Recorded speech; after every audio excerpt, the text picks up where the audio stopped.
تعالى لي انت بقى بره بعد اذنك كده عشان اتفرج عشان اشوف بس.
طبعا الكلام اللي احنا عاملين نقوله للناس ان ما ينفعش ان احنا نهد سقف على راس عمدان.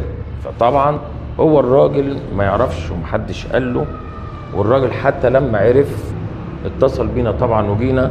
بس انا لما بتحمق كده بتحمق على كأنها حاجتي انا، لان احترام العلم واحترام الحاجة، ان احنا بنعتبر العلم ده زي ولادنا، فاحنا بنخاف على الحاجة وما نحبش الضرر للناس، لان بنروح نلاقي حوادث وبيوت وناس ميته وناس واقعه وعيال رجلها مكسوره وبنت وليه سوريه السقف نزل عليها وموتها، وبنشوف حوادث ياما. انت راجل بتبني لكن ما ترممش، انت فاهمني؟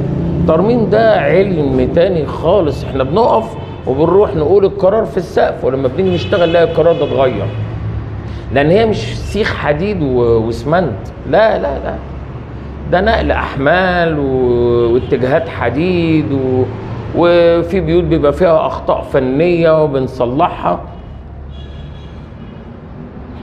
تمام. طب احنا كده خلاص كده، انت طبعا هي دي المسطح ده بس كده تمام، مفيش اي مكان تاني. الناحيه دي فيها حاجه؟ في شقه هنا تاني ولا ده؟ لا هي دي بس. دي الاوضه بس. دي الاوضه بس، في فيها الحته بتاع المدخل دي ما رضيتش اكسرها. يا اخي والله تشكر الله. اعمل ايه بس يا بس؟ اعمل ايه؟ خير شبطان في اي حاجه. انا لحد ما جه حد اداني رقم حضرتك وقال لي كلمه طويل. حرام مش هقول ايه، بس مش عارف اصور. اقفل.